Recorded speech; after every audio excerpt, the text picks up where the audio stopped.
kebangkitan atau kerusakan satu sistem kemasyarakatan. Kenapa? Dari cara pandang. Saat gereja berpikirnya menarik mundur, maka terjadi yang disebut stagnasi. Kalau kita melihat firman Tuhan yang disampaikan oleh James bulan, ada 4 poin. Orang yang ada di padang gurun itu adalah sesuatu yang luar biasa. Tapi padang gurun diubahnya menjadi buah-buahan.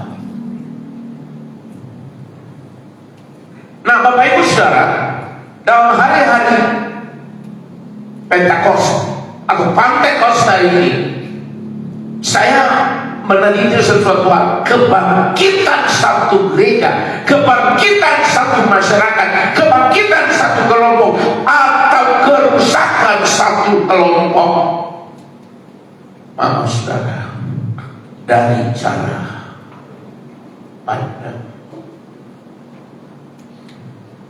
Saat gereja berpikir menarik mundur, maka akibatnya stuck, tidak maju dan tidak mundur. Mari baca Yoel pasal 2 ayat 28. Saya mulai masuk dalam beberapa hal. Yoel pasal 2 ayat 28. Kemudian daripada itu aku akan terjadi, aku akan mencurahkan rohku ke atas semua manusia, maka anak-anakmu laki-laki dan perempuan akan ada profetik. Orang-orangmu yang tua akan mendapat mimpi, teruna-terunamu akan mendapat penglihatan. Sebagai paralel dari ayat ini, mari kita buka Amsal 29 ayat 18. Di dalam Amsal ini Salomo berkata, bila tidak ada wahyu, apa? Liar lagi. Berbahagialah orang yang berpegang apa? Pada hukum.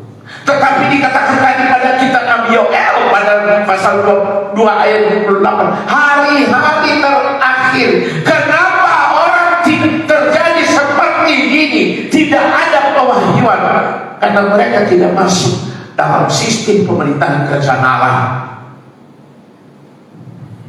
Tetapi hari ini saudara, saat gereja kembali bangkit pada waktu Roh Kudus menguasai hidup kita, maka kita pasti memperoleh sesuatu yang baru. Yohanes 16 ayat 13. Dia berkata begini, tetapi apabila ia datang, apa? Yaitu roh kebenaran, ia akan apa? Memimpin roh zaman ke dalam seluruh kebenaran. Sebab ia tidak akan berkata-kata dari dirinya sendiri, tetapi segala sesuatu yang didengarnya, itulah yang akan dikatakannya, dan ia akan memberitakan kepadamu hal-hal about war, the future yang akan datang. Amin. Jangan stuck. Di sini dikatakan, pada waktu Roh Kudus menguasai hidup kita, pada waktu Roh Kudus menguasai gereja, ada sesuatu yang baru. Sekalipun ada di padang gurun, tetapi padang gurun diubahnya menjadi kebun buah-buahan. Dan padang gurun, kebun buah-buahan dianggap sebagai hutan. Nanti kita akan masuk lebih dalam lagi. Di sini waktu Roh Kudus turun, maka kita memperoleh hal-hal yang supranatural. Amin. Coba perhatikan sepanjang satu semester ini, pasti kita pernah mengalami supranatural, pertolongan Tuhan yang ajaib. Katakan amin. Pasti. Tapi jangan habis manis, sepah dibuang. Makanya tadi saya bilang, kalau Anda mulai dengan do, jangan akhiri dengan do re mi fa sol la si la. Fals, pasal fals Pak Majes. Tetapi do re mi fa sol la si do, atau do re mi fa sol la si le, fals minor 7. Banyak orang begitu. Ini firman Tuhan, tetapi apabila ia datang berapa? Bukan kebenaran diri kita sendiri. Saya mau kasih tahu, selagi Tuhan mengasihi seseorang, apabila dia sudah salah arah, Tuhan mencambuk, balik. Balik. Tuhan masih mengasihi. Kalau tidak, close. Makanya dikatakan, apabila ia membuka, tidak ada satu orang pun yang dapat menutup. Tetapi apabila dia menutup, itu potong bergema, lusuk. Amin. Kok diam? Saya mau katakan ini supaya kita diberkati pada semester 2 ini. Coba kita amati bersama. Adakah pertolongan Tuhan yang kau telah ada alami sepanjang satu semester ini? Ada? Pasti ada lah. Pasti kan? Tapi lupa.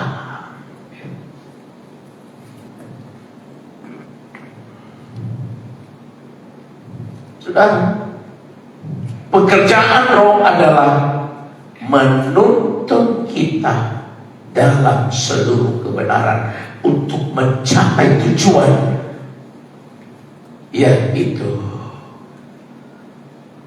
mengetahui hal-hal yang baru, pola pikir yang baru, pengetahuan yang baru. Baca Alkitab jangan hanya logos, tetapi rema. Di dalam pendidikan Alkitab ada dua hal yang terjadi dalam diri seseorang. Dia membaca Alkitab itu seperti orang Farisi, mulutnya berkata tapi tidak menjadi pelaku. Makanya dikatakan bidat. Ini bidat. Makanya Yesus mengatakan ini, ikutin ajarannya, tetapi bego kekuatannya.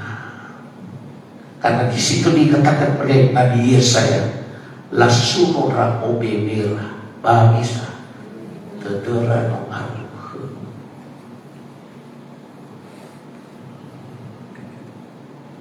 Yang dituntut Tuhan hari-hari ini adalah setia dan taat.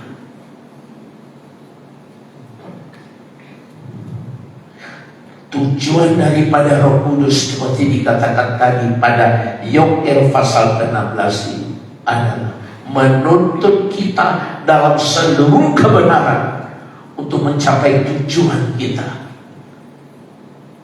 Kitab-kitab nubuatan selalu mengetahui hal-hal yang baru, nyanyian yang baru muncul dari apa? Karya Roh Kudus.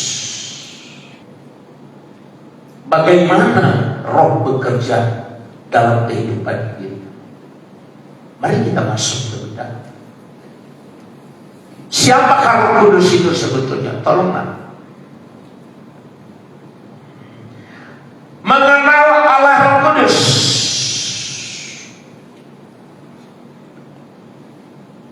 Siapakah sebenarnya Roh Kudus? Lanjut sedikit.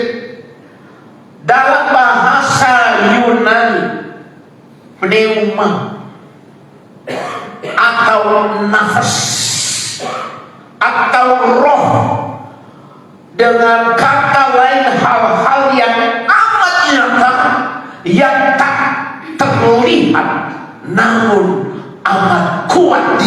dirasakan oleh seseorang. Makanya dikatakan di dalam penjelasan saya mengenai Yoel pasal 2, yaitu menuntun kita untuk mengetahui hal-hal yang tidak ketahui, hal-hal yang di masa yang akan datang, sehingga kita waspada terhadap hal itu. Dikatakan di sini dalam bahasa Yunani disebut dengan pneuma atau nafas yang amat nyata dan tak terlihat, namun very strong dalam apa? Dalam hidup seseorang. Apakah Roh Kudus yaitu satu pribadi atau nafas atau roh dengan apa? Dikatakan di dalam penjelasannya hal-hal yang amat nyata. Dia tidak terlihat, tetapi bagaimana saudara? Kuat. Dalam perjanjian baru pneuma berbicara tentang Roh Allah yang juga tak terlihat tetapi penuh dengan kuasa dan kehidupan. Kejadian pasal 1 ayat 2. Roh Allah melayang-layang di permukaan air. Melayang. Saya nanti akan menjelaskan lebih dalam lagi bagaimana Roh Kudus itu pada hari-hari ini kita butuh. Seperti yang dikatakan oleh Pak Niko kemarin dan anaknya, banyak baca firman dan berkata-kata dalam roh dan berdoa dengan roh, bukan dengan akal budi. Mari kita lanjut. Roh Allah. Nah, dan kalimat who is that? Siapa ini? Siapakah Roh Kudus itu? Roh Kudus adalah Roh Allah sendiri. Makanya di dalam Yoel tadi, apabila itu terjadi, maka terjadi mujizat. Di dalam Yoel pasal 2, Roh Kudus melahirkan sesuatu dari orang tua, seperti dari orang tua kepada anak-anaknya. Di dalam Kisah Rasul pasal 1 ayat 8 dia berkata, kamu akan menerima kuasa kalau Roh Kudus turun ke atas kamu. Saya tidak bisa memaksa orang untuk bertobat. Saya tidak bisa memaksa orang untuk mengikuti. Itu dari dalam, bukan dari luar. Kenapa hari-hari ini ajaran sesat muncul, nabi palsu muncul? Karena mereka sudah tahu waktunya sudah dekat. Mereka ingin mengalihkan peran utama daripada gereja, yaitu lawatan Allah terjadi. Siapakah Roh Kudus? Satu dengar Bapak Ibu, Roh Kudus adalah Roh Allah. Lanjut sedikit. Roh Kudus adalah pribadi siapa? Karena hati-hati, Roh Kudus itu memiliki apa? Efesus 4 ayat 30. Jadi jangan dukakan dia. Efesus 4 ayat 30. Dan janganlah kamu mendukakan Roh Kudus Allah yang telah memeteraikan kamu menjelang hari penyelamatan. Jangan mendukakan Roh Kudus Allah yang telah memeteraikan kita menjelang penyelamatan. Jangan dukakan. Mana lebih penting sama kamu? Apa yang lebih penting dari kita? Roh Kudus kah? Atau yang lain?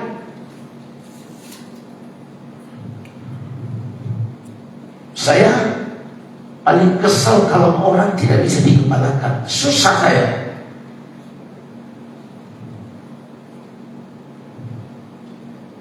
mereka akan mencari pengajar-pengajar yang menurut mereka baik, sehingga terjadi sesuatu di dalam gereja itu sendiri. Pertama sekali, kalau Roh Kudus bilang kepada kita, jangan dukakan, dia itu halus. Apabila kita tidak lagi mau mendengar Roh Kudus, tidak ada lagi yang dapat menggantikan. Pewahyuan datang oleh karena dipenuhi oleh Roh Kudus. Yang kedua, Roh Kudus itu adalah pribadi karena punya akal budi. 1 Korintus 2 ayat 10. Demikian firman Tuhan, karena kepada kita Allah telah menyatakannya oleh Roh, sebab Roh menyelidiki segala sesuatu, Yes. bahkan hal-hal yang tersembunyi. Banyak. Jangan keraskan hati. Roh Kudus itu lebih pintar dari kita. Jangan belokkan. Dia tahu kok siapa kita di sini sebetulnya. Makanya tadi saya katakan, sepanjang 1 semester ini, adakah pertolongan Tuhan yang kita waktu kita butuh Tuhan begini, kita butuh Tuhan, ingus dan air mata keluar, nggak bisa dibedakan.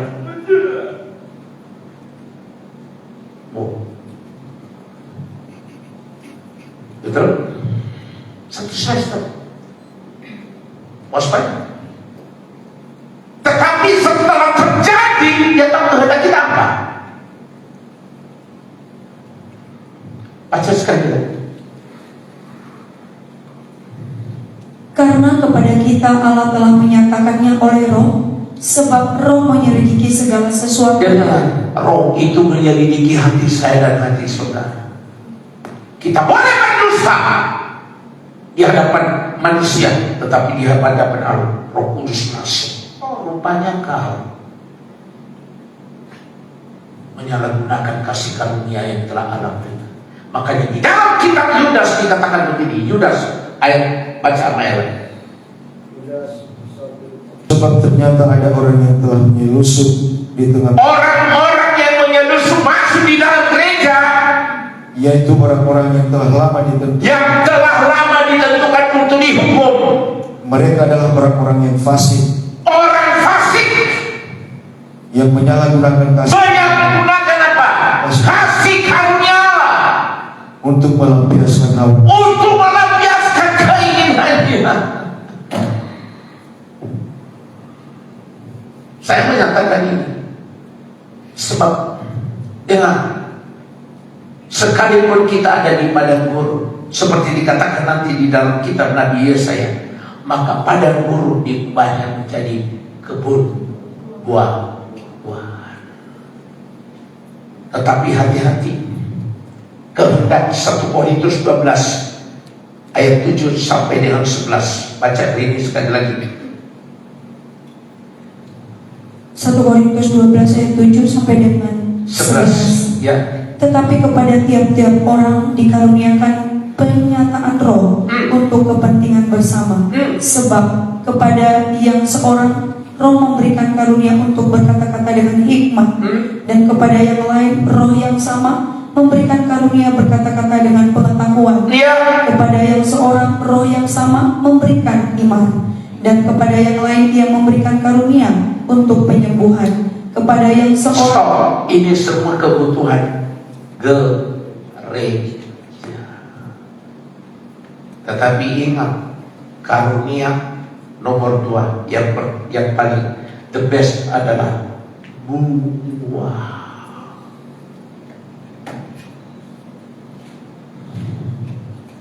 Jadi Roh Kudus itu adalah pribadi. Di sini saya sudah berikan pribadi, satu pribadi. Dia punya perasaan dan memberikan kepada kita apa? Akal budi. Yang ketiga apa? Dia punya kehendak. Jadi kalau kehendak kita bertentangan dengan kehendak Allah melalui Roh Kudus, maka tidak akan terjadi sesuatu.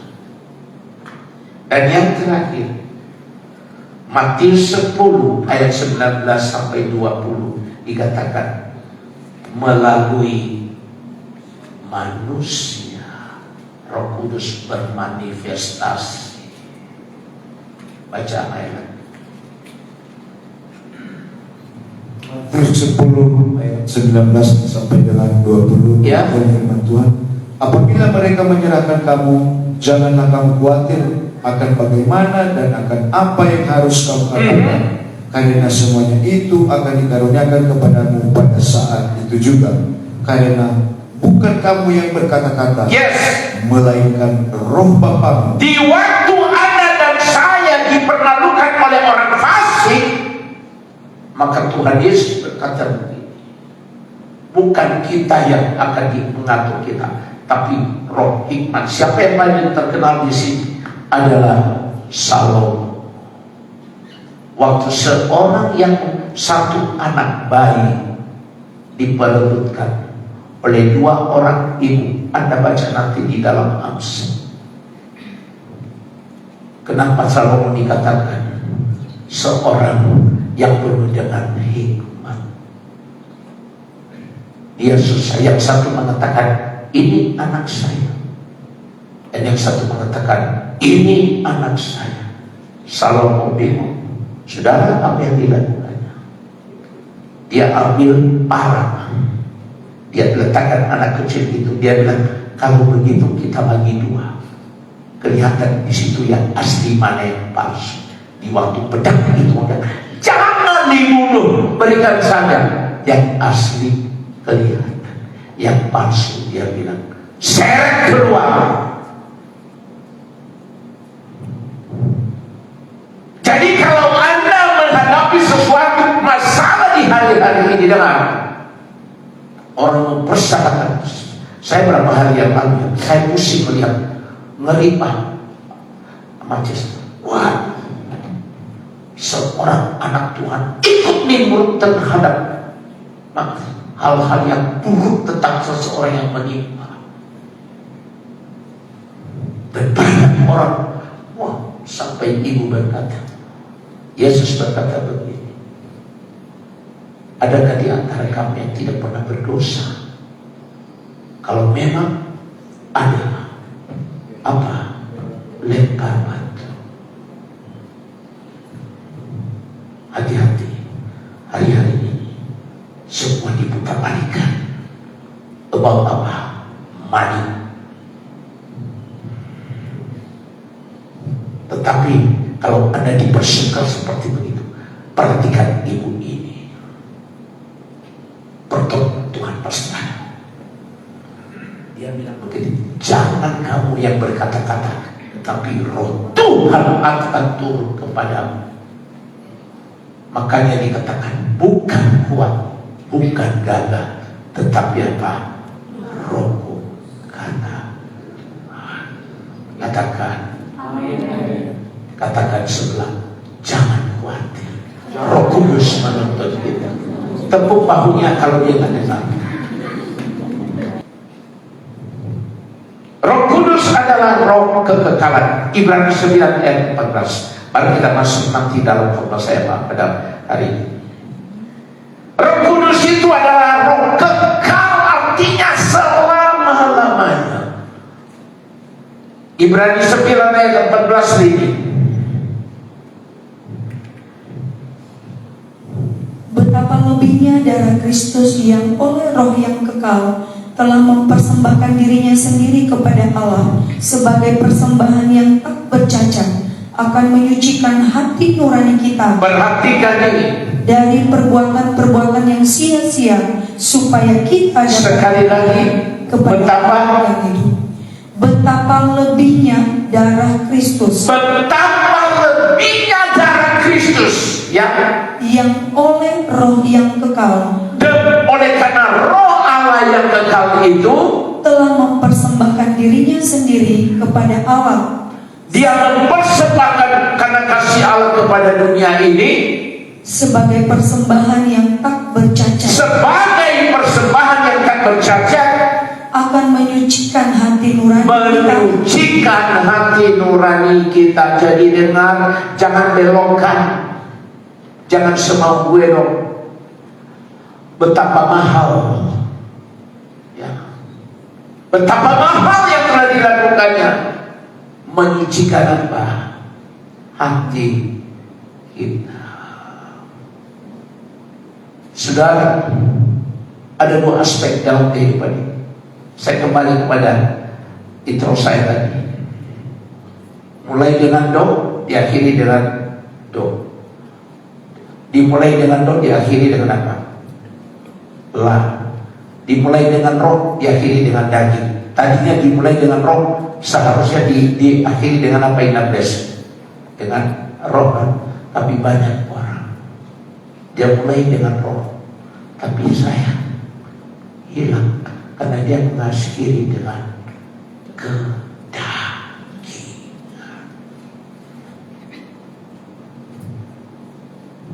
Sebab Roh Kudus jangan ditipu. Roh kekekalan, katakan amin. Roh Kudus tidak bisa ditipu. Dan orang yang kepenuhan Roh Kudus dari hari ke sehari, dia semakin bertambah, akunya semakin berkurang-kurang. Karena dia roh kekekalan. Ya kan? Paulus berkata, dia harus semakin bertambah dan akunya semakin berkurang-kurang. Perhatikan yang begini. Orang yang berkata dia ada di dalam roh Allah, maaf, keangkuhannya hilang. Menjadi serupa dengan Kristus, itu dikatakan oleh si Billy kemarin. Menjadi serupa dengan Kristus. Tetapi kalau orang masih hidup di dalam daging, makanya saya katakan, jangan mulai dengan roh, kita akhiri dengan daging. Yesaya pasal yang ke-32. Saya masuk dalam itu. Mari kita lihat. Di dalam Yesaya pasal yang ke-32 ayat 15. Mari kita baca. Sudah? Oke. Itu ada di atas. Oh.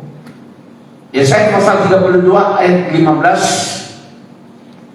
2, 3, ya, sampai dicurahkan kepada kita roh dari atas, maka padang gurun akan menjadi kebun dan kebun buah-buahan. Itu bayangin apa Bapak Ibu Saudara?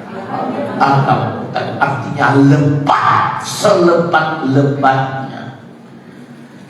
Kita melihat ayat tersebut di atas, kita mendapati bahwa ketika roh Tuhan tercurah, makanya saya kasih tema pada siang hari ini, Tuhan pengubah iklim. Tuhan mengubah iklim. Saya andaikan ini seperti iklim. Ketika melihat ayat ini, maka kita mendapati bahwa ketika roh Tuhan tercurah, maka ada sesuatu iklim yang berubah dalam kehidupan seseorang. Iklim tiba-tiba berubah di dalam gereja ini. Yang tadinya keras menjadi lembu. Dari keras menjadi, ketika roh Tuhan tercurah, maka ada sesuatu iklim yang berubah. Saudara, padang gurun itu karakternya apa? Gersang, kering, apalagi panas, tandus, tidak ada air, banyak binatang berbahaya, dan udara yang sangat pengap. Waktu saya pertama kali ke Israel, saya masuk dari Mesir menuju ke Yerusalem, ditempuh dalam tempo 5 jam. Dan kenapa bangsa Israel diputar-putar berapa tahun? Karena apa? ABE. Makanya Tuhan bilang, udah pada guru, banyak orang Kristen pada guru, main-main jadi pada guru, main-main di padang gurun, banyak binatang berbahaya dan udara yang sangat panas menjadi. Tetapi ada dua aspek di sini. Yang satu kering, kemudian bagaimana? Luar biasa. Ini berbicara tentang kehidupan Kristen duniawi. Apa tadi dimulai? Sampai dicurahkan dari atas apa? Apa? Roh Kudus. Kekristenan masa lalu, kekristenan yang gersang, begitu sedikit ada masalah, dia mencari solusi kepada dunia.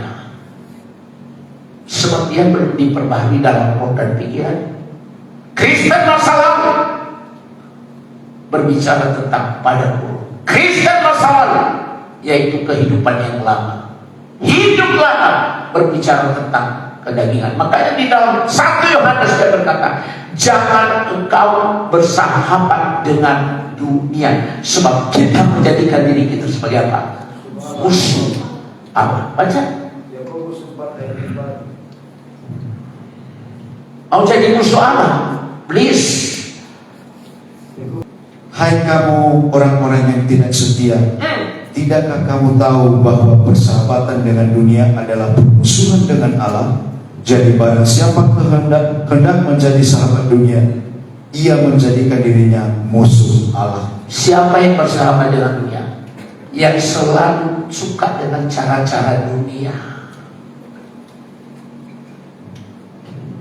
Hai kamu orang yang tidak setia. Orang yang tidak setia itu kelihatan hari-hari. Itu tadi yang saya bilang, Kristen pada guru. Tidakkah kamu tahu bahwa persahabatan dengan dunia menjadikan kamu baru bersahabat musuh, permusuhan dengan Allah. Jadi barang siapa hendak menjadi sahabat siapa? Ya udah, makanya dikatakan pergaulan yang buruk merusak kebiasaan yang benar. Tadinya suka berdoa, menara doa, FA, begitu diberkati lupa. Anda bersahabat dengan siapa? Dunia. Padahal menurut James Nicolau, di padang gurun itu kita dilatih supaya memperoleh kebun buah-buahan. Kristen padang gurun orang yang selalu pakai pola pikir dunia. Yang benar dia bilang salah, yang salah dia bilang benar. Tetapi pada siang hari ini, mari kita melihat Bapak Ibu Saudara, mari kita tinggalkan masa lalu. Yang lama sudah berlalu, sesungguhnya yang baru sudah datang. Yang itu menjadi kebun buah-buahan suatu keadaan yang subur. Jadi saya mau katakan, Tuhan mengatur iklim kehidupan kita dari gersang menjadi subur dan seperti hutan. Dikatakan ini pemulihan kelimpahan, pemulihan kasih sayang, pemulihan Tuhan tercurah atas area, bisa di dalam kehidupan kita, bisa di dalam pribadi kita, bisa di tempat pekerjaan kita, tempat usaha kita, bahkan area kita ke sekitar apa kita punya FA bisa terjadi, saudara tuh. Makanya dikatakan jangan tinggalkan persekutuan seperti yang dibiasakan oleh siapa? Oleh kebanyakan orang. Saudara, sangat dimungkinkan kehadiran Roh Kudus menyebabkan perubahan. Makanya dikatakan begini. Coba F. seperti bermimpi. Tuhan pun dikasih Sion, dan kita bersuka cita. Bagaimana mulut kita menertawa, seperti bermimpi. Tuhan pun dikasih Sion, lepas saya lakukan, marilah kita bersuka. Yang menabur dengan air mata, yang keluar dengan bersuka, dan pulang dengan bersorak, sambil membawa berkasnya. Ada menabur dengan air mata, dengan bersuka, tapi pulang dengan bersorak, sambil membawa berkasnya. Saudara sendiri naikkan berjanji. Seperti bermimpi, jangan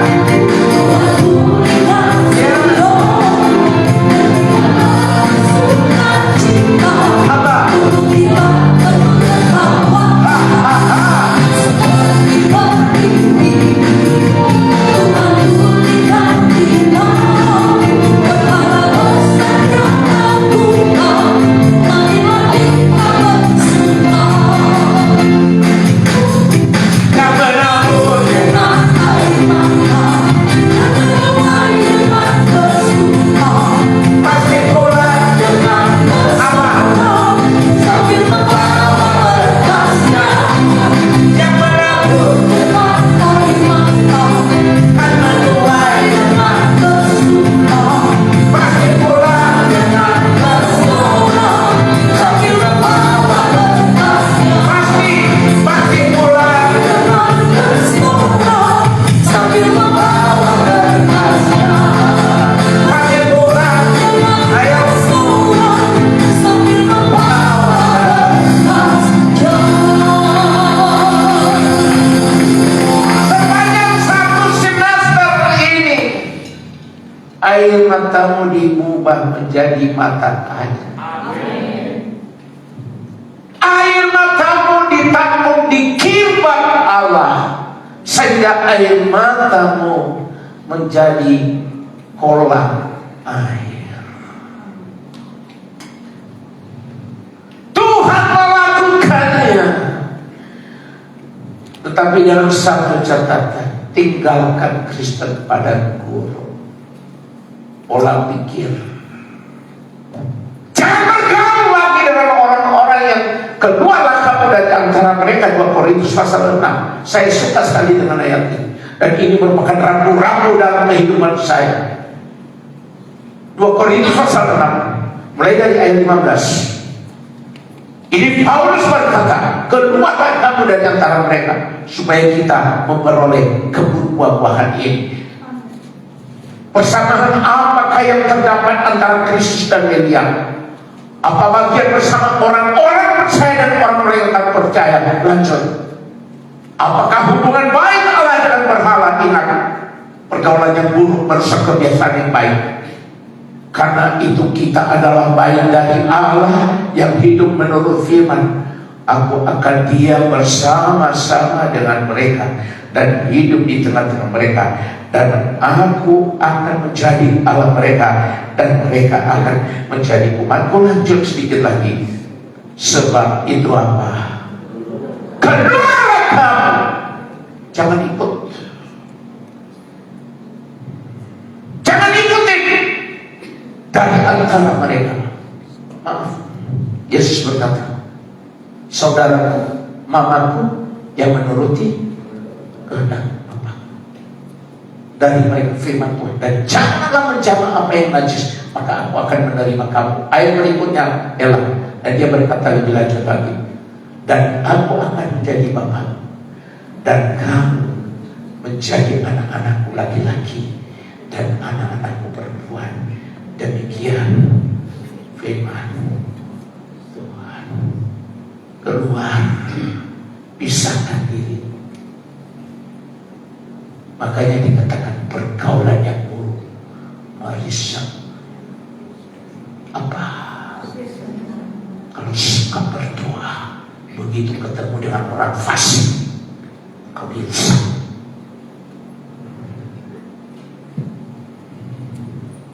Makanya saya bilang, jangan mulai dengan roh dan diakhiri dalam lah.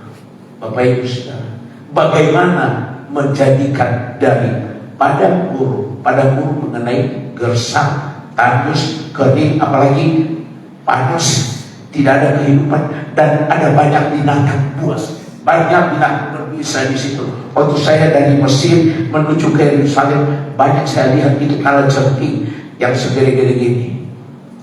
Saya bilang, kok saya bisa tembus dalam 5 jam dari Mesir menuju ke tanah perjanjian, tapi kenapa diputar-putar? Karena mereka ABG. Imani amal purta. ABG kemudiannya memang ABG berdelaman. Ini masalah Kristen, masalah. Mari kita melihat bagaimana untuk mengubah padang gurun menjadi kebun buah-buahan. 2 Tawarik pasal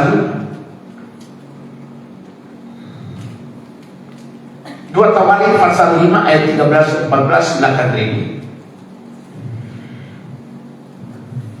Lalu para peniup nafiri dan para penyanyi itu serentak memperdengarkan paduan suaranya untuk menyanyikan puji-pujian dan syukur kepada Tuhan. Mereka menyaringkan suara dengan nafiri, ceracah, dan alat-alat musik sambil memuji Tuhan dengan ucapan, sebab Ia baik, bahwasanya untuk selama-lamanya kasih setianya. Pada ketika itu, rumah itu, rumah Tuhan, dipenuhi awan. Lanjut.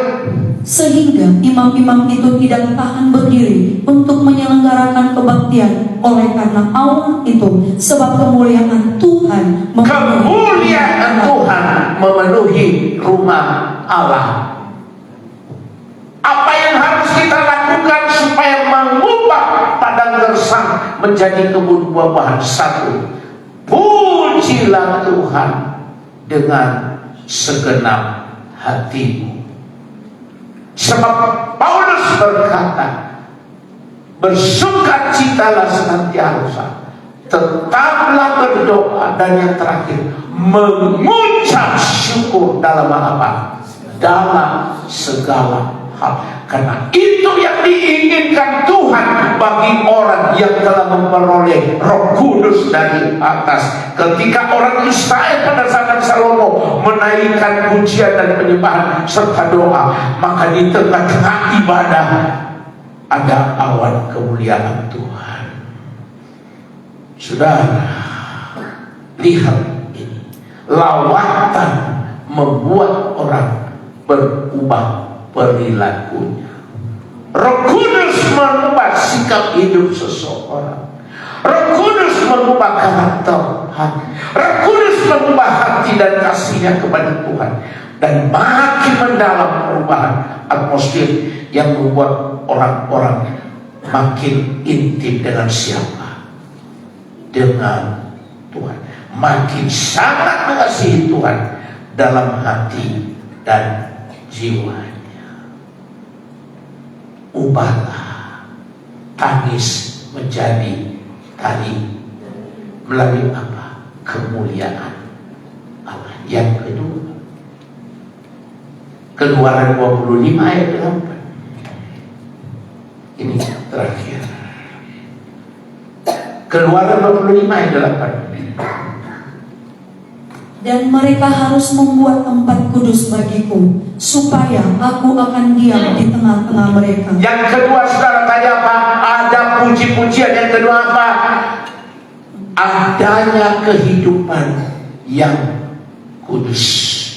Dalam konteks ayat ini, Musa diperintahkan membuat tempat yang kudus, tempat Tuhan berdiam. Kenapa? Tuhan itu kudus. Makanya dikatakan, berusahalah berdamai dengan semua orang dan kejarlah apa? Kekudusan. Karena barang siapa mempunyai kekudusan, dia dapat melihat Allah. Sebab apa? Tuhan itu Kudus. Maka firman Tuhan dari Tuhan Yesus di bukit berbahagia. Berbahagialah orang yang suci hatinya, mereka akan melihat Allah.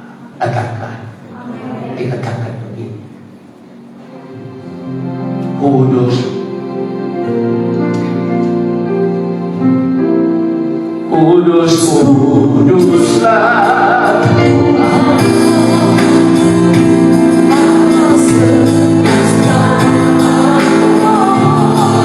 surga bumi.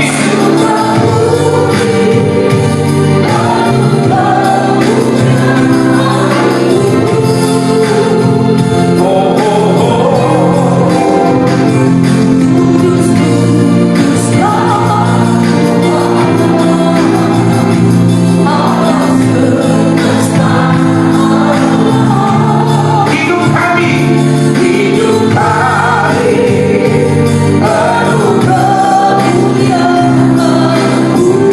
Lebih dalam lagi katakan,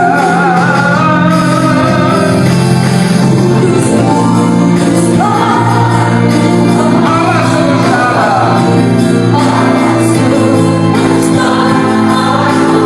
hidup kami penuh kemuliaan. Amin. Saudara, pada gunung diubah menjadi perubahan.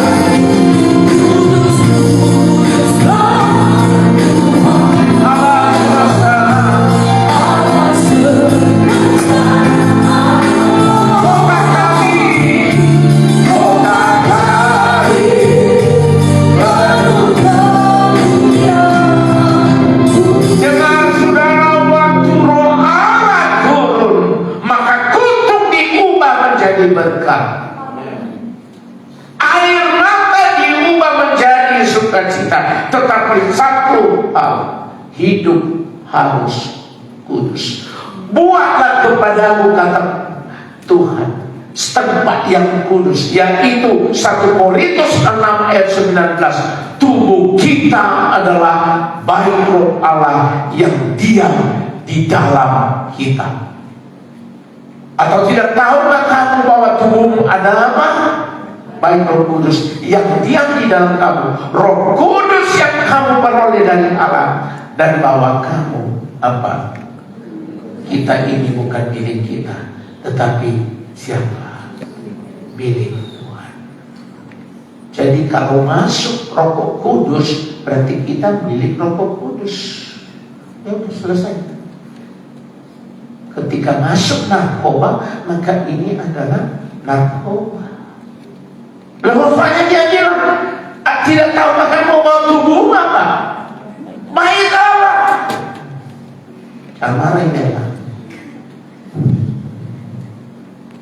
Ini jadi syarat yang kedua supaya diubah pada turun menjadi kebutuhan.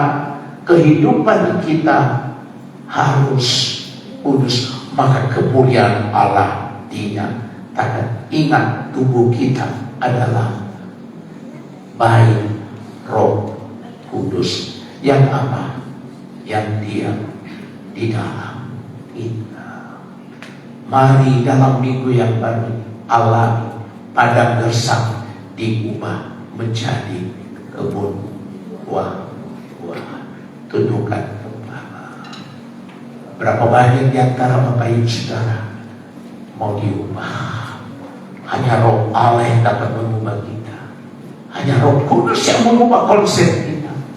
Dan hargai Roh Kudus. Saya sudah memberikan beberapa poin tadi tentang Roh Kudus.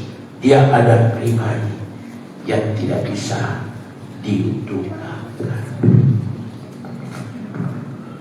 Mari saat teduh sebentar.